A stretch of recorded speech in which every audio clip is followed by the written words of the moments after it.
ગત વર્ષની જેમ આ વર્ષે પણ નડિયાદના શ્રી સરદાર વલ્લભભાઈ સ્ત્રી અધ્યાપન મંદિર તરફથી દ્વિતીય સત્રની દ્વિતીય તબક્કાની ઇન્ટર્નશીપનું આયોજન તારીખ 26/12/2023થી માંડીને 13/1/2024 સુધી બીટ પે સેન્ટર ઉચ્ચતર પ્રાથમિક શાળા જોધપુર ખાતે કરાયું હતું।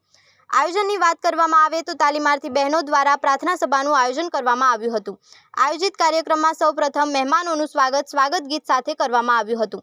તે પછી દીપ પ્રાગટ્ય કરીને કાર્યક્રમને ખુલ્લો મૂકવામાં આવ્યો હતો। નાના ભૂલકાઓ દ્વારા તૈયાર કરેલી કૃતિઓ રજૂ કરવામાં આવી હતી। ડીએલએડની મહિલાઓ દ્વારા વ્યસન મુક્તિ અને અંધશ્રદ્ધા અંગે જાગૃતતા ફેલાવવા માટે નાટક યોજવામાં આવ્યું હતું। આયોજિત નાટકમાં સચોટ રીતે આજની યુવા પેઢી કઈ રીતે બરબાદ થાય છે તેવી તેમજ કઈ રીતે આમાંથી બહાર નીકળવું એવી તમામ વાતોને આવરી લેવામાં આવી હતી। આજના આધુનિક સમયમાં આજની યુવા પેઢીને નડતર રૂપ એવી બીડી, સિગારેટ, વિમલ, ગુટખા કઈ રીતે દૂષણ છે તે બાબતને કવાલી દ્વારા યોગ્ય રીતે સમજાવી હતી। જો ઇન્ટર્નશીપની વાત કરવામાં આવે તો તાલીમાર્થી બહેનોને 18 દિવસ સુધી કાર્યરત રહેવાનું હતું।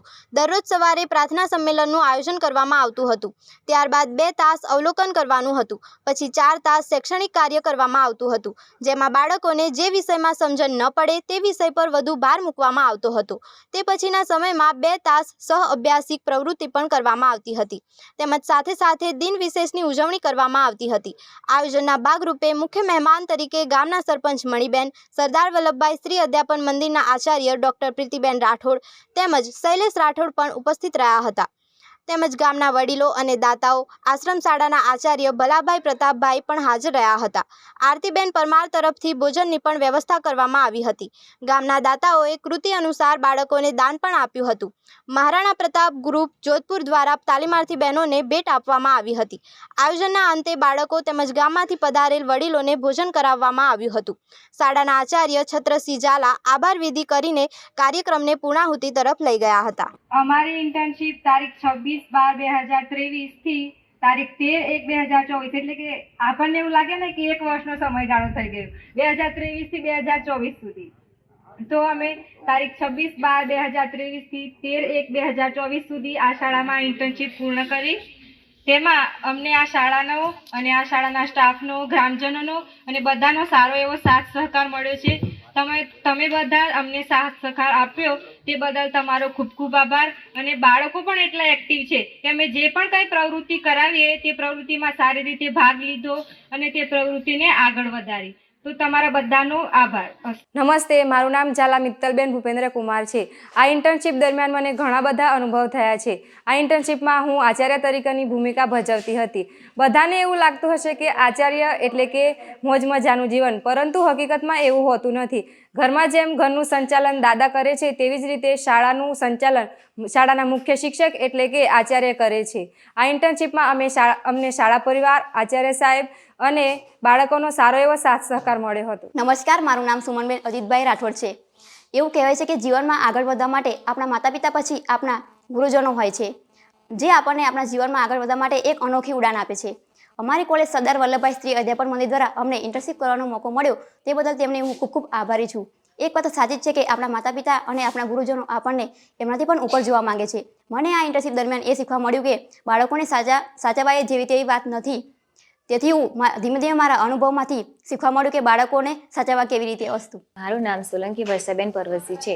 ગત વર્ષની જેમ આ વર્ષે પણ ઇન્ટર્નશીપનું આયોજન કરવામાં આવ્યું હતું।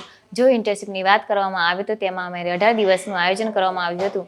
મને તેમજ અમારી સાથે આવેલ તાલીમાર્થી બહેનોને પણ ખૂબ જ મજા આવી હતી।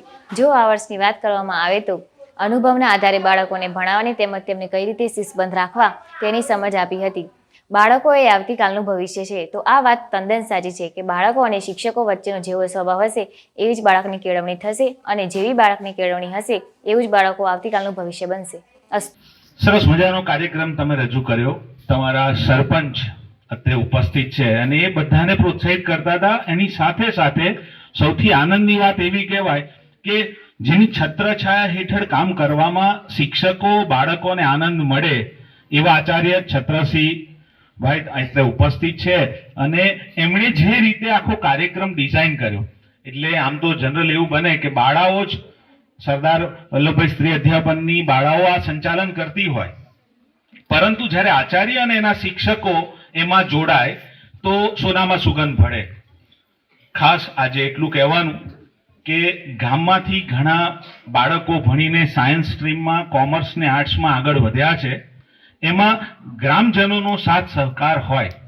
આજે કાર્યક્રમ દરમિયાન તમે દાનાર્પણ તો કરતા હતા, સામે એક સરસ મજાની બિલ્ડિંગ બની રહી છે.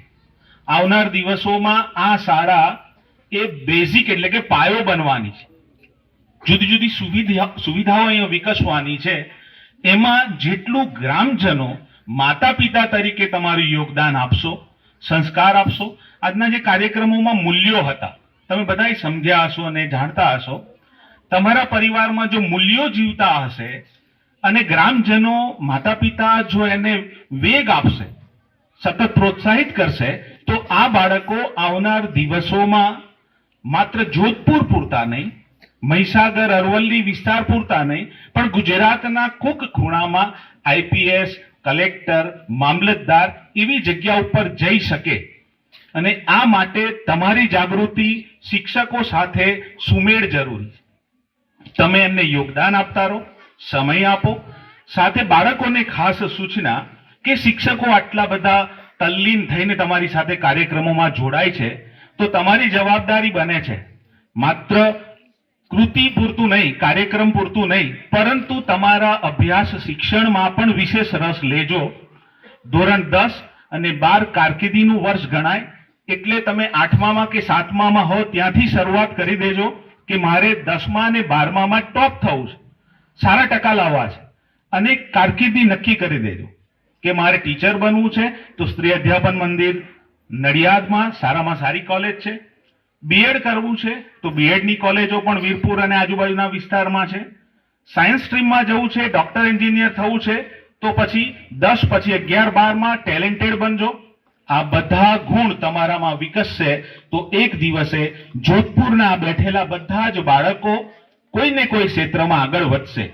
માતા પિતા તરીકે ખાસ તમે કેર કરજો, કારણ કે શિક્ષકો તો એટલા ઉત્સાહી હોય છે, પણ તમે એમને વેગ આપજો. કદાચ તમે ખેતીમાં અને અન્ય વ્યવસાયમાં જોડાયેલા છો એટલે તમને એનું કદાચ એમનો વે તમને ખબર ના હોય, કયા માર્ગે લઈ જવું, પરંતુ તમારા ટીચર સાથે આ શિક્ષકો તમને યોગ્ય માર્ગ આપશે અને એમને સાથે રહી પ્રેમપૂર્વક આ ગામ એક કુટુંબ બને.